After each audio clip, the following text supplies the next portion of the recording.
cette recherche constante de vouloir en connaître plus, tu vois, Se rapprocher un peu de ses ancêtres, combler un peu, trouver les origines qui m'a jamais impliquée. D'autoriser la transmission. combler ce manque. Toutes les choses que m'apprend ma mère, en fait, Donc je me renseigne un peu de mon côté aussi, tu vois. c'est ma grand-mère et ma mère qui m'ont appris. Me renseigner un peu sur les trucs que je sais pas. En savoir plus. Comme si on t'avait pas donné un truc ou transmis un truc qui avait été transmis à tout le monde. Tu vois, là j'interprète, mais en vrai je pense que c'est aussi une part de peut-être peut-être pas de jalousie, mais de se dire genre ouais, mes potes eux ils ont cette culture d'avoir maîtrisé la langue, leurs parents ils ont été leur ont appris et pas moi, tu vois. Du coup je suis en mode ouais, dites-moi un peu comment on dit ça et tout, tu vois. Et j'étais en mode, mais attends, c'est-à-dire que là, toute ma famille est baptisée et pas moi.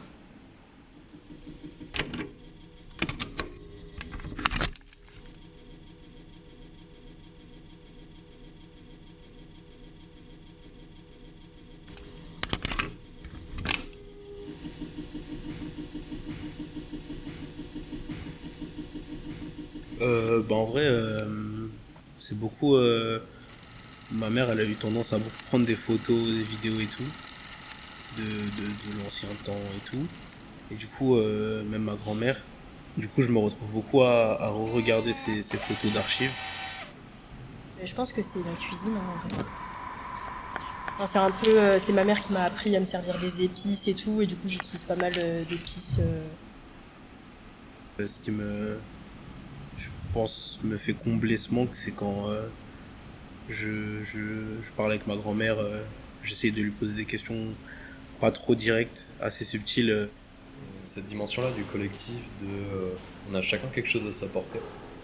En fait, ça rebat les cartes d'une certaine manière, c'est-à-dire l'idée de pousser un truc vers le haut, et c'est pas que pour toi, en fait. Ça, je trouve, c'est quelque chose on va dire, qui me permet de retrouver un peu ce que j'ai pas réussi à avoir.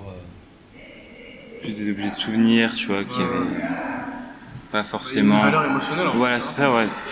Une valeur émotionnelle plus que...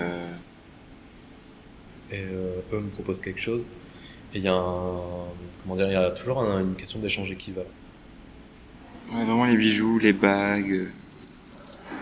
Il y a vraiment aucune bague que j'ai, aucun bijou que j'ai qui m'appartient vraiment, quoi. Okay. C'est plus des choses qu'on m'a offert. Ouais, exactement.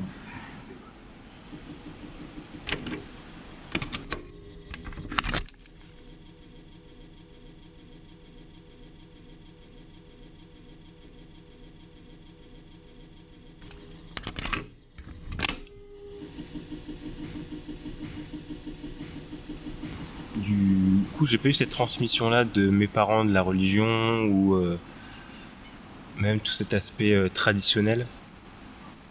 Donc je l'ai beaucoup impacté dans justement les bijoux qui appartenaient à d'autres personnes qui ont eu cette transmission-là. Et c'est comme un témoignage de leur présence, quoi. Ouais, c'est clairement ça. C'était vraiment même un témoignage de leur passage dans ma vie, quoi. Ouais. Bah comme une alliance, quoi. Mais sauf que bon, là c'est une alliance dans le mariage, ça a quand même une importance et entre guillemets vraiment entre grosses guillemets montrer une sorte d'appartenance, un lien, tu vois, qui se crée avec ce bijou. Là c'est comme si j'avais plusieurs alliances avec chaque personne, on va dire différente. Ce truc de recherche de la culture égyptienne, mais qui date en fait et qui n'est même plus d'actualité.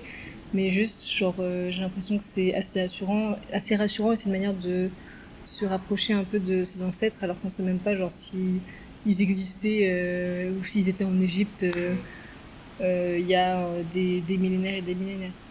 Des liens plus pour moi que pour les autres personnes, tu vois, mais ça me fait un petit rappel en mode, ah oui, oui, ma mère, elle existe, oui, mon père, il existe, oui, c'est vrai que si, ça, c'est comme un petit rappel à chaque fois.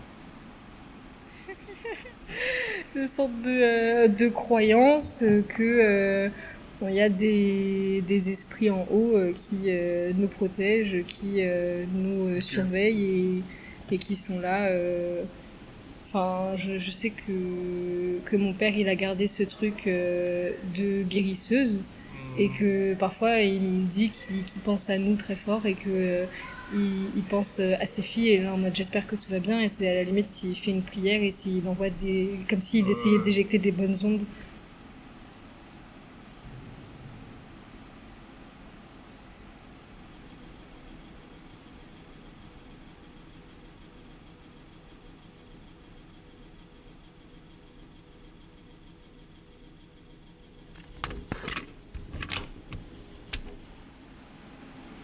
ويوم والعين شكون عطاهولك؟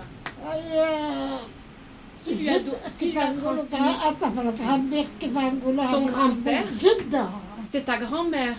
ها Voilà.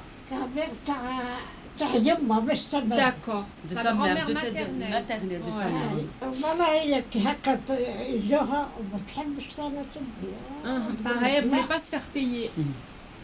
والله وانا شوف قلت لها جدة والله إذا وري لك بها Apprends-moi. كانت توري لك خطرة أخرى La prochaine fois. تستعودت لها قالت لي هاتي كيما هكا هاني حطيتها انا اذا كنت العين حطيتها عليك ها Elle lui a transmis comme ça. كتنحي الشيء اللي تنحي له وش يقول لك Et ouais. لا برا ولا لا Ouais. Ouais.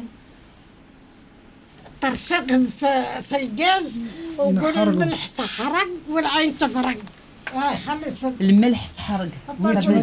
تحرق. سي بغولي. الملح والعين تتفرق تفرق. ça veut dire quoi؟ الملح تحرق والعين تفرق شنو هي تفرق؟ Ah oui. Elle se disperse.